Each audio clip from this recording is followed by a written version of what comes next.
Mati na mo yung mga anak ko! Pinaglolo ko talaga naman ngayon! Tingnan mo, tita. Kaya di ba pinapatulog ko? Nasa umo pero tingnan mo! Tingnan mo, Ano tita. na naman ba yung pinagkagagawa? Kaya pala hindi nagreklamo, kayo lang pa pinagbabasta. Tingnan mo!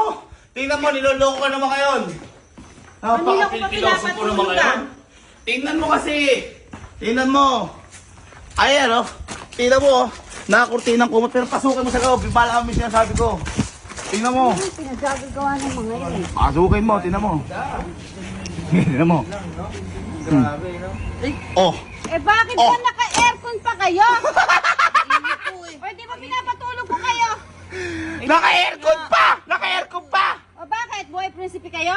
Hindi ba kami prinsipe? Oo nga po. Ay, ay. Ah, ganun ano. At pinaglololoko nyo pa ako Pinaglolo ah. ko nyo pa? Yan! Yan! Pinagloloko nyo pa ako ah.